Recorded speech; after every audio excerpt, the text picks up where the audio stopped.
નમસ્કાર મિત્રો, ધોરણ 10 પ્રકરણ 6 ત્રિકોણના ભાગ 2માં હું પ્રિયંક વાસિયા શ્રી ગાંધી કન્યા હાઈસ્કૂલ ઉનાથી તમારું સ્વાગત કરું છું। હવે આપણે પ્રથમ ભાગમાં થેલ્સના પ્રમેય વિશે છેલ્લે વાત કરી, તેનો પ્રતિપ્રમેય જોયો। હવે આગળ આપણે દાખલાઓથી શરૂઆત કરીએ તો સૌપ્રથમ પહેલાં ઉદાહરણ નંબર 1 જોઈએ। તો ઉદાહરણ નંબર 1ની રકમ આવી છે કે જો કોઈ રેખા ત્રિકોણ એબીસીની બાજુઓ AB અને ACને અનુક્રમે D અને Eમાં છેદે છે તથા BCને સમાંતર છે તો સાબિત કરો કે AD ભાગ્યા AB બરાબર AE ભાગ્યા AC। આપણે વાત કરેલી કે અડધું ભાગ્યા આખું, બીજી બાજુનું અડધું ભાગ્યા આખું, ઉપરનું હોઈ શકે કે નીચેનું હોઈ શકે, બરાબર છે। તો આવો દાખલો પણ તમને 2 ગુણમાં પૂછાઈ શકે છે। તો કોઈ પણ જ્યારે પણ ત્રિકોણના દાખલા એટલે આકૃતિ બને ત્યાં સુધી દોરવા પ્રયત્ન કરો। તો પહેલાં આપણે આકૃતિ દોરીએ તો ત્રિકોણ ABC લઈએ। ત્રિકોણ ABCની બાજુઓ AB અને ACને અનુક્રમે D અને Eમાં છેદે તેવી આપણે રેખા લઈએ। અહીંયા જો આપણને DE સમાંતર BC આપેલું છે રકમમાં, બરાબર છે, એટલે DE સમાંતર BC થઈ ગયું, એટલે કે ABને Dમાં છેદે છે અને ACને Eમાં છેદે છે। તો આપણે સાબિત આ વસ્તુ કરવાનું છે। તો અહીં પહેલાં તો આપણે પ્રમેય જે છે તો પ્રમેય 6.1 પરથી શું થશે, AD ભાગ્યા DB બરાબર AE ભાગ્યા EC થવાનું। આ તો આપણો પ્રમેય જ છે, થેલ્સનો પ્રમેય। ઉપરની બંને એક તરફની 2 અડધી અડધી બાજુઓ, બીજી તરફની 2 અડધી અડધી બાજુઓ, એટલે કે એમનો ગુણોત્તર લેવાનો। એ બંને ગુણોત્તર કેવા થાય, સરખા। તો આને બીજી રીતે આપણે લખવું હોય AD ભાગ્યા DB કરીએ બરાબર AE ભાગ્યા EC મળે। માપ લઈને જોઈએ તો 2 ભાગ્યા 4 કરો અને 3 ભાગ્યા 6 કરો, બંનેમાં જવાબ સેમ આવે। હવે મેં પરિવર્તન કરું, ઉલટાવી કાઢું। અહીંયા શું હતું, 2 ભાગ્યા 4 કરેલું, તો મારે 4 ભાગ્યા 2 કરું તો અહીંયા શું કરવું પડે, 6 ભાગ્યા 3 કરવું પડે। એટલે કે આ પરિણામને ઉલટાવીએ તો શું મળશે આપણને, પરિણામ ઉલટાવીએ એટલે તો DB ભાગ્યા AD બરાબર EC ભાગ્યા AE થવાનું।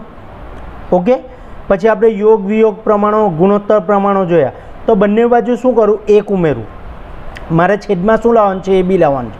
હવે AB લાવવા માટે મારે AD છે મારી પાસે, તો એક રીત આ છે કે AD વત્તા DB કરું એટલે AB આવી શકે ને, બરાબર છે।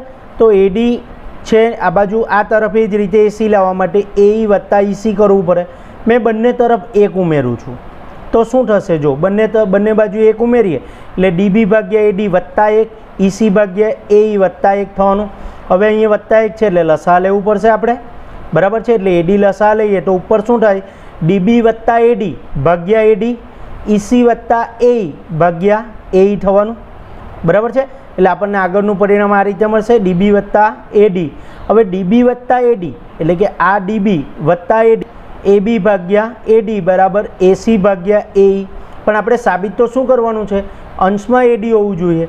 તો એવી જ રીતે જો આ બાજુ અંશમાં AD લઈએ, ABને નીચે લઈએ તો અહીંયા પણ એવું થશે, AEને ઉપર લેવું પડે અને ACને નીચે, જેમ અહીંયા કર્યું તેમ આ પરિણામમાં, બરાબર છે। એટલે આપણે આની જગ્યાએ આવું પણ લખી શકીએ કે AD ભાગ્યા AB બરાબર AE ભાગ્યા AC થાય ને। તો આ જ રીતે તમને આવું પણ પૂછી શકે કે BD ભાગ્યા AB સાબિત કરો, BD ભાગ્યા AB અને EC ભાગ્યા AC, આવું પણ પૂછી શકે। તો ત્યારે પણ આ જ રીતે આ દાખલો ગણવાનો છે। સરળ છે, 2 ગુણમાં પૂછાવા લાયક દાખલો છે, બરાબર। આગળ હવે જોઈએ ઉદાહરણ નંબર 2, સ્વાધ્યાય 6.2નો પ્રશ્ન 1 જોઈએ। શું આપેલું છે આપણને, આકૃતિ 1 અને 2માં DE સમાંતર BC આપેલું છે। તો પહેલી આકૃતિમાં EC શોધો અને બીજી આકૃતિમાં AD શોધો। ઓકે, આકૃતિ જોઈએ, 2 આકૃતિ આપણને ઓલરેડી આપી દીધી છે, બરાબર છે। આકૃતિ 1 નંબરની આકૃતિ આ રીતે છે, ત્રિકોણ ABC, એમાં DE અને BC સમાંતર છે। હવે એમાં આપણે EC શોધવાનું છે, એટલે માપ આપેલા હશે, જો ADનું માપ 1.5 સેન્ટીમીટર, BDનું માપ 3 સેન્ટીમીટર, AEનું માપ 1 સેન્ટીમીટર આપેલું છે અને આપણે EC શોધવાનું છે। બીજી આકૃતિ પણ આપણને આપેલી છે, તે જોઈ લઈએ। તો બીજી આકૃતિ ABCની જ છે, એમાં પણ DE અને BC સમાંતર છે। હવે એમાં AD શોધવાનું, એટલે આ બાજુ શોધવાની છે, તો બાકીની 3 બાજુના માપ હશે આપણી પાસે। તો જો AEનું માપ 1.8 સેન્ટીમીટર, ECનું માપ 5.4 સેન્ટીમીટર અને BDનું માપ 7.2 સેન્ટીમીટર, આ આપણને પાઠ્યપુસ્તકમાં આપ્યું છે, બરાબર છે। તો આ બંને આકૃતિ જે છે તેમાં આપણને શું આપ્યું, ડી અને બીસી એકબીજાને સમાંતર આપેલી છે, બરાબર છે. તો અહીં જો અહીં ત્રિકોણ એબીસીમાં ડીઈ અને બીસી એકબીજાને સમાંતર છે, બરાબર છે. એટલે કે જો લખવું હોય તો અહીં બંને આકૃતિમાં રેખા ડીઈ એ ત્રિકોણ એબીસીની બાજુઓ એબી અને એસીને ડી અને ઈ બિંદુમાં છેદે છે, બરાબર છે. તથા ડીઈ સમાંતર બીસી છે. માટે આપણે પ્રમેય 6.1 એટલે કે ઠેલ્સના પ્રમેય પરથી અથવા તો સમરૂપતાના પ્રમેય પરથી લખવું હોય તો શું લખાય, એડી ભાગ્યા બીડી બરાબર એઈ ભાગ્યા ઈસી લખાય. પાઠ્યપુસ્તકમાં દાખલા ગણો ત્યારે આ બંને અલગ અલગ રીતે ગણવાના, બરાબર છે. આ પહેલો દાખલો, આ બીજો દાખલો, એના માટે પણ લખવું પડે, બરાબર. અત્યારે આપણે કોમન લઈ લીધું છે. હવે પહેલા દાખલાની ફક્ત વાત કરીએ તો જો આકૃતિ 1 માટે અત્યારે વાત કરું છું તો અહીંયા આપણું પરિણામ કયું છે, એડી ભાગ્યા ડીબી બરાબર એઈ ભાગ્યા ઈસી છે. માપ કોના છે, એડીનું માપ 1.5 આપેલું છે, બીડીનું માપ 3 આપેલું છે, એઈનું માપ 1 આપેલું છે અને ઈસી શોધવાનું છે. માપ લખી દઈએ. હવે ઈસીને સૂત્રનો કરતા બનાવીએ તો શું થાય, આ 3 અહીંયા જાય એટલે 3 એકા 3 ને નીચે 1.5 થવાનું, બરાબર છે.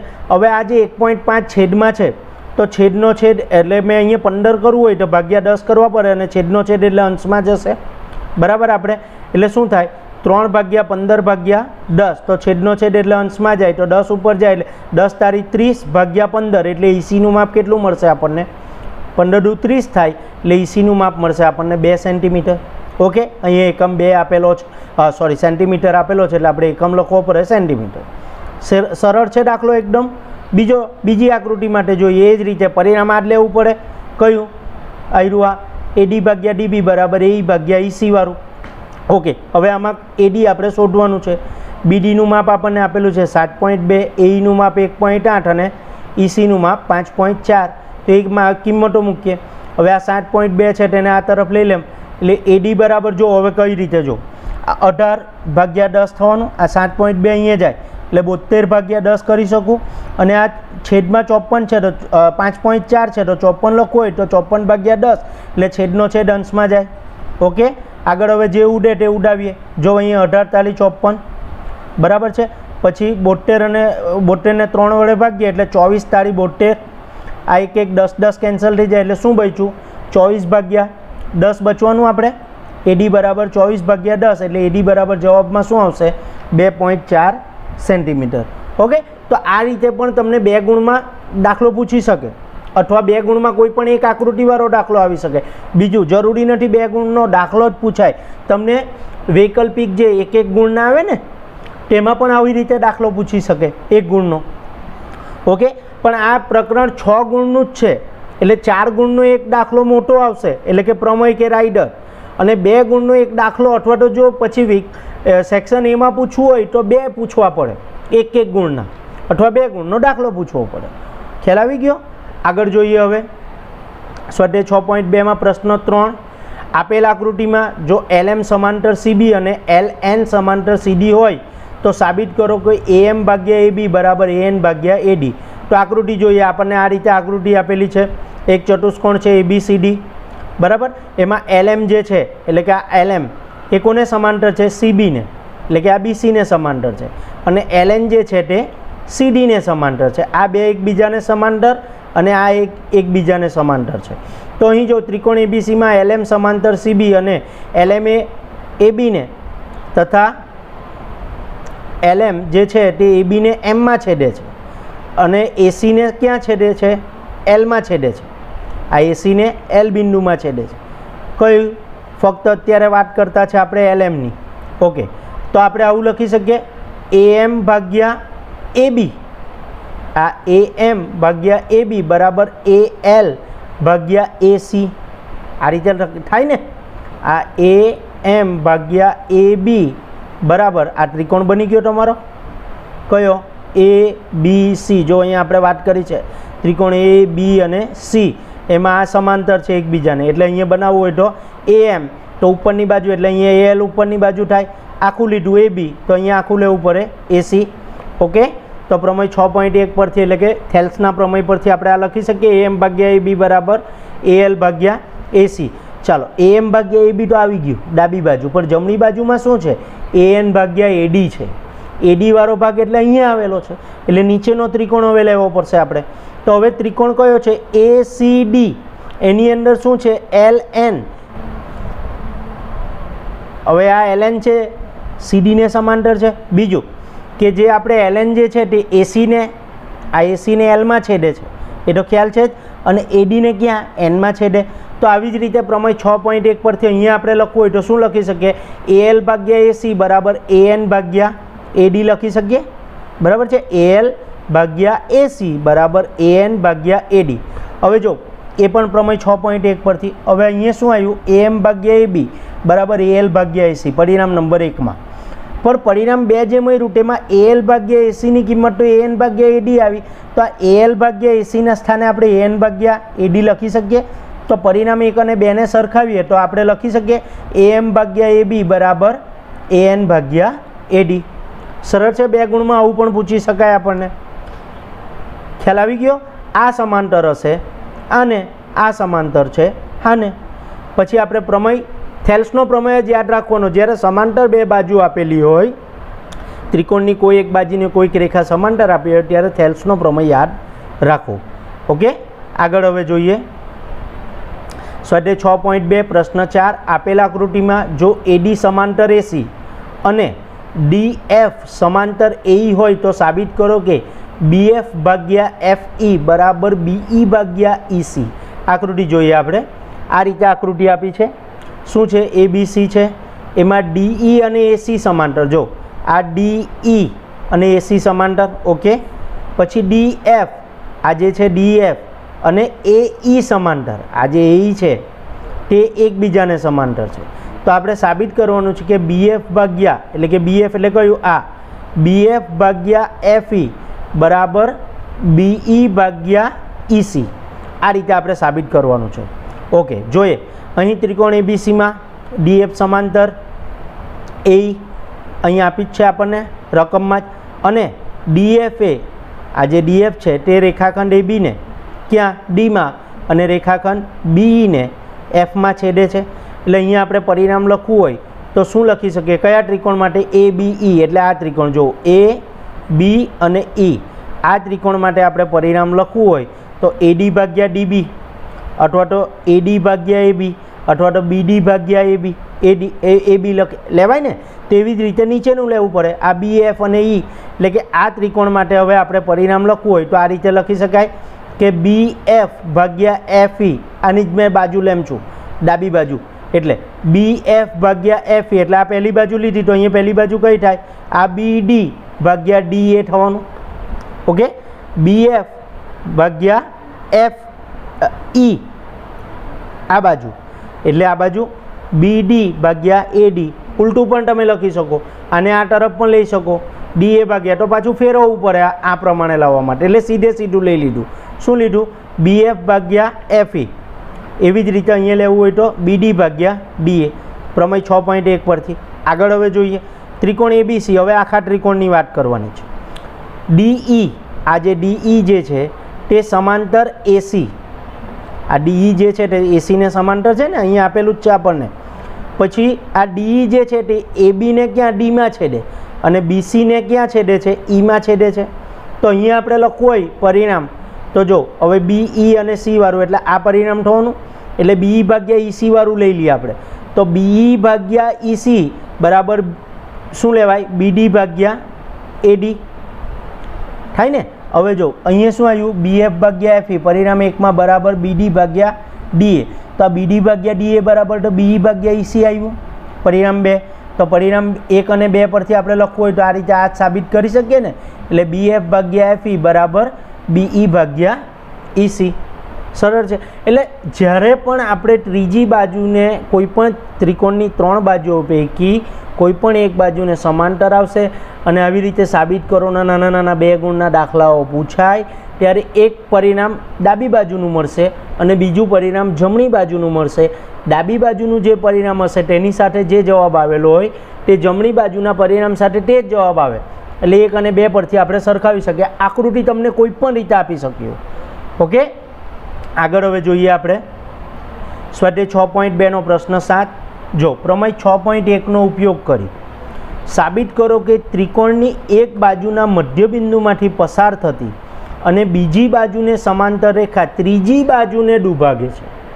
એટલે ત્રીજી બાજુના 2 ભાગ કરે છે. ત્રિકોણની એક બાજુના મધ્યબિંદુમાંથી પસાર કરવાની છે, બરાબર છે. અને બીજી બાજુને પાછી કેવી હોવી જોઈએ? સમાંતર હોવી જોઈએ.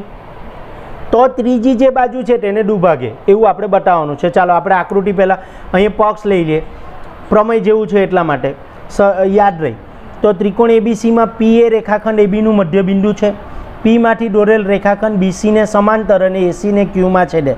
આની આકૃતિ આપણે જો એ બી અને સી, એમાં આપણે શું કીધું? પી રેખાખંડ એબીનું મધ્યબિંદુ, એટલે કે જો ત્રિકોણની એક બાજુના મધ્યબિંદુ, તો એબીનું મધ્યબિંદુ પી લઈ લીધું.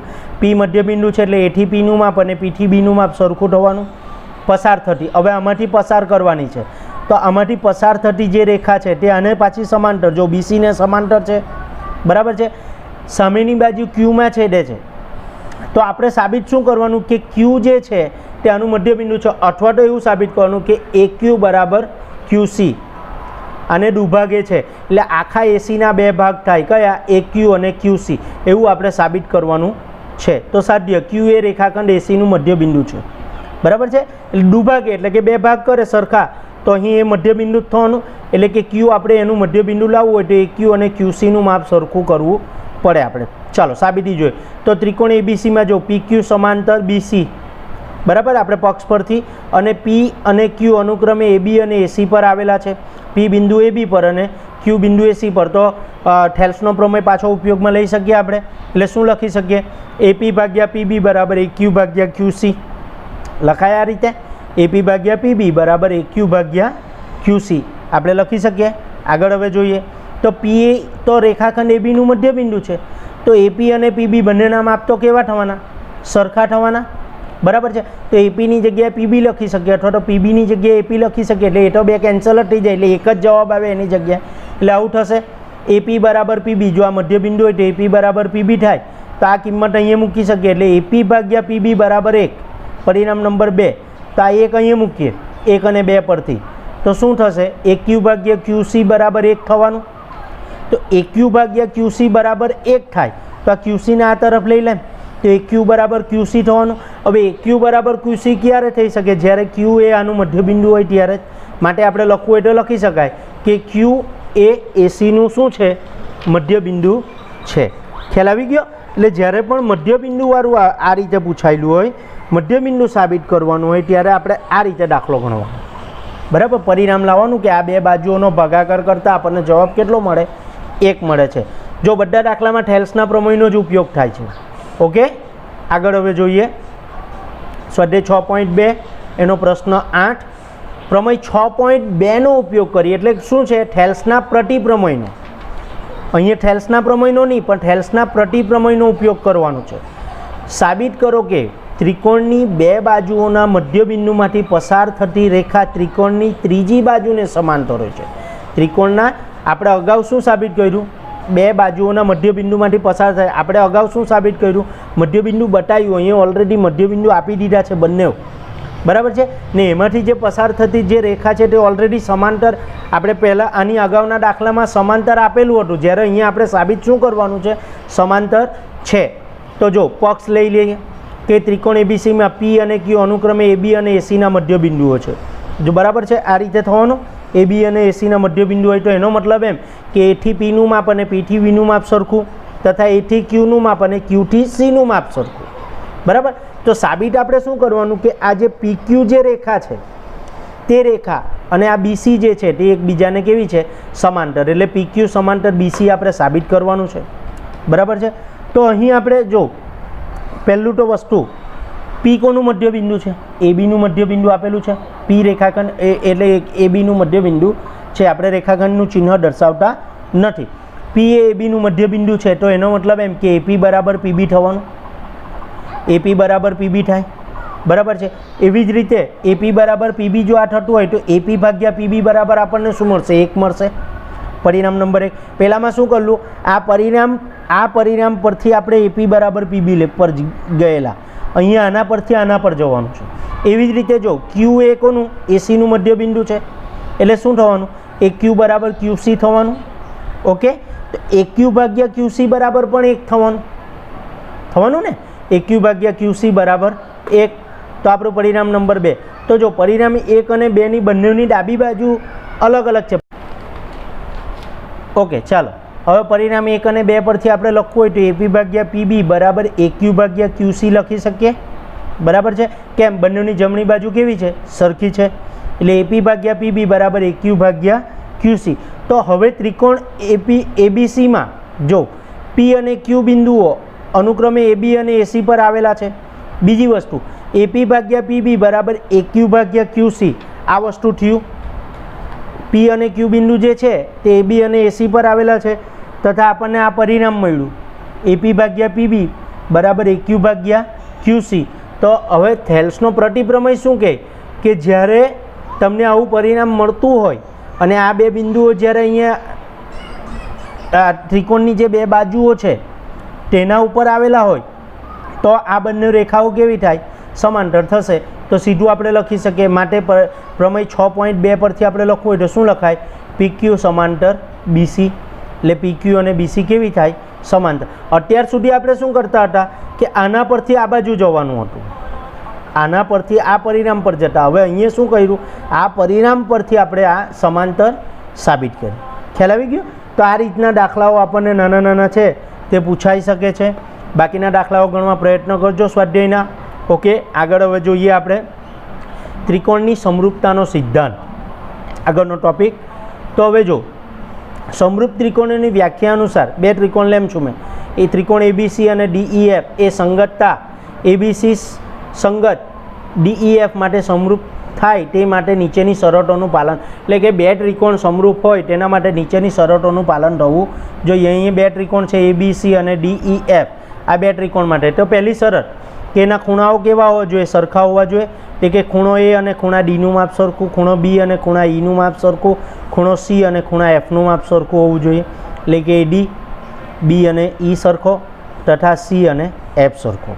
ઓકે, બીજી શરત કઈ છે કે ગુણોત્તરો સમપ્રમાણમાં. એટલે કે એબી ભાગ્યા આ બાજુ એબી લઈએ તો શું લેવું પડે? ડીઈ બરાબર બીસી ભાગ્યા ઈએફ બરાબર એસી ભાગ્યા ડીઈએફ અથવા તો એફડી, જેમ તમારે લખવું હોય તેમ.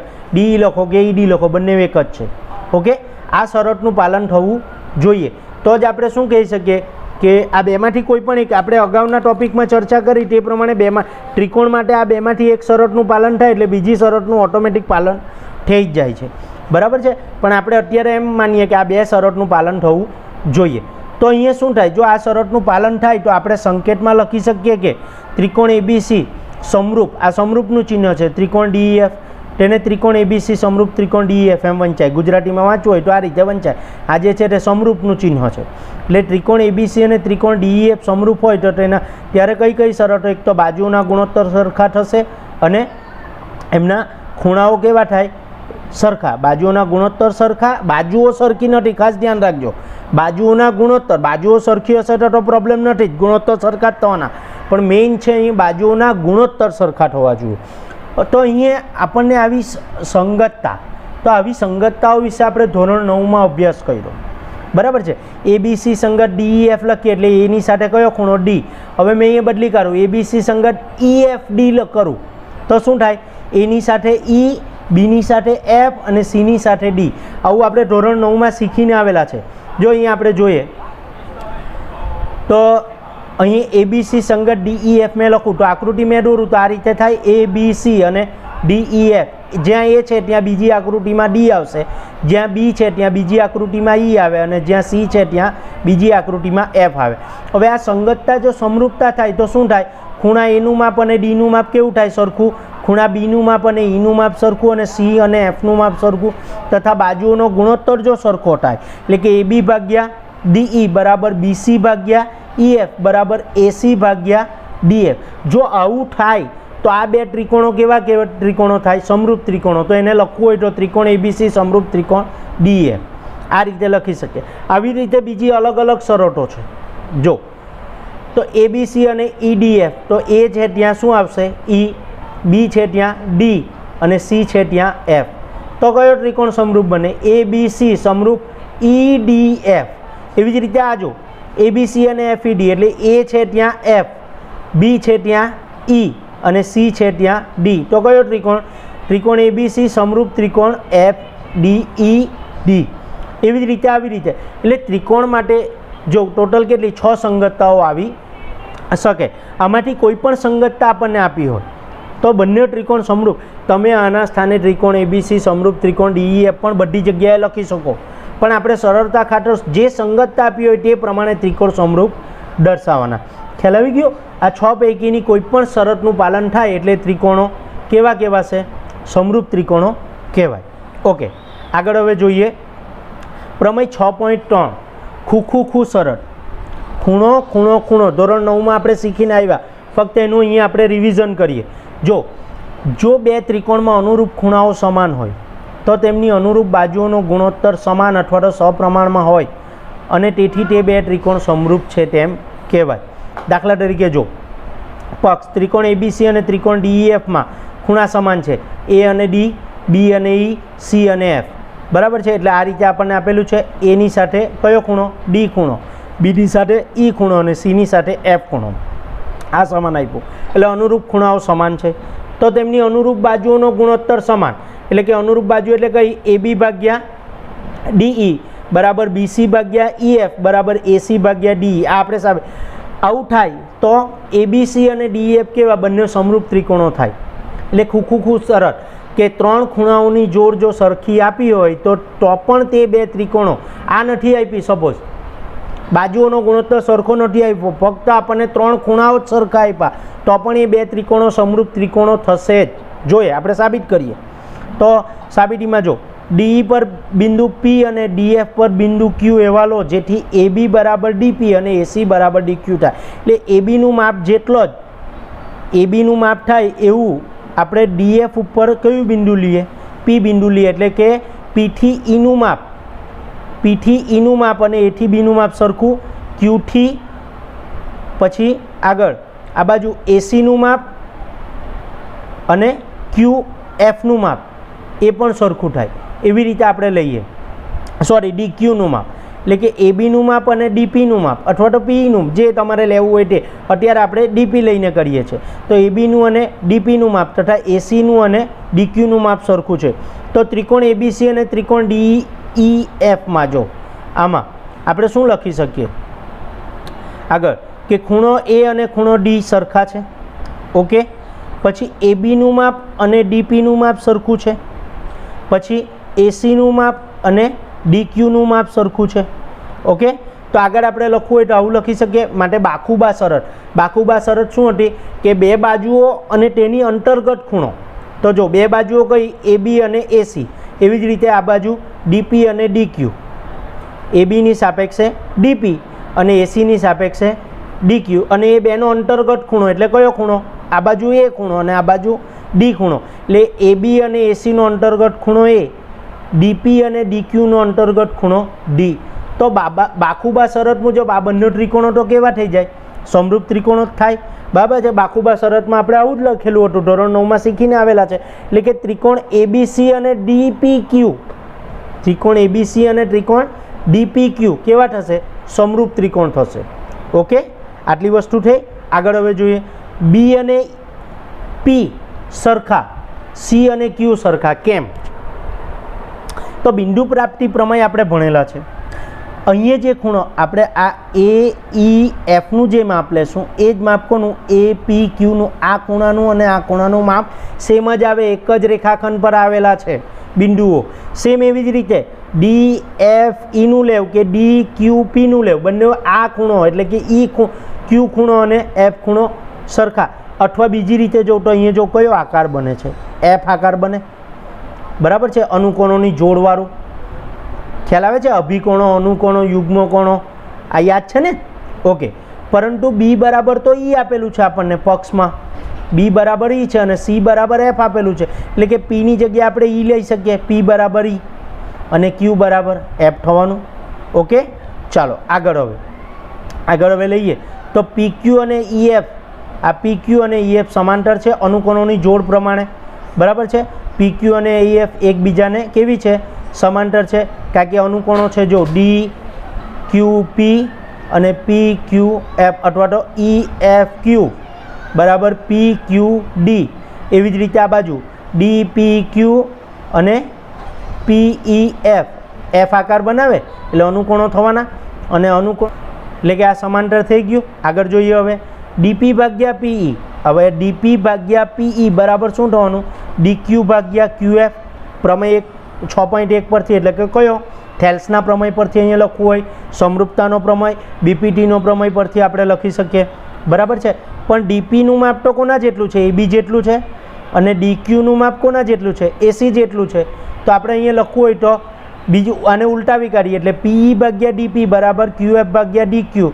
હવે પરિણામ બંને બાજુ યોગ પ્રમાણ લઈએ એટલે એક એક ઉમેરીએ તો પીઈ ભાગ્યા ડીપી વત્તા 1 બરાબર ક્યુએફ ભાગ્યા ડીક્યુ વત્તા 1 થવાનું. ઓકે, તો લસા લઈએ ડીપી એટલે પીઈ વત્તા ડીપી ભાગ્યા ડીપી, ક્યુએફ વત્તા ડીક્યુ ભાગ્યા ડીક્યુ. તો જો પીઈ વત્તા ડીપી એટલે તો આખું ડીઈ થવાનું એટલે ડીઈ ભાગ્યા ડીપી બરાબર ડીએફ ભાગ્યા ડીક્યુ થવાનું. ઓકે, આગળ હવે જઈએ તો ડીઈ ભાગ્યા ડીપી, તો ડીપી બરાબર આપણે એબી છે, આર્યું ડીપી બરાબર એબી અહીંયા લીધું જ છે.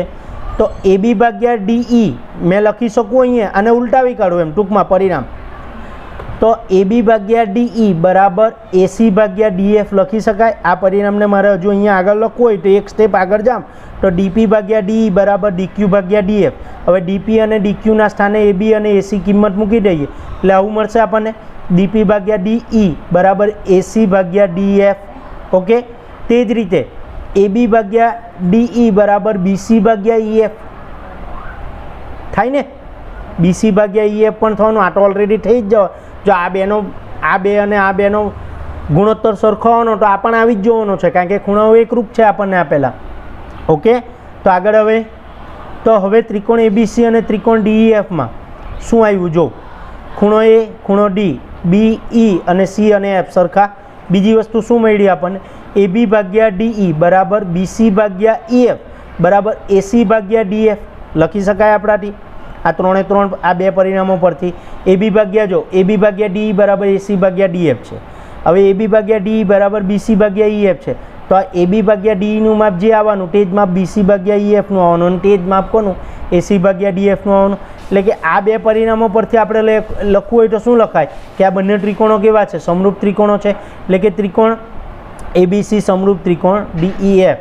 તો આ કઈ શરત છે આપણી? ખૂ શરત. એવી જ રીતે આ પૂછાતી નથી, ખાલી જાણકારીમાં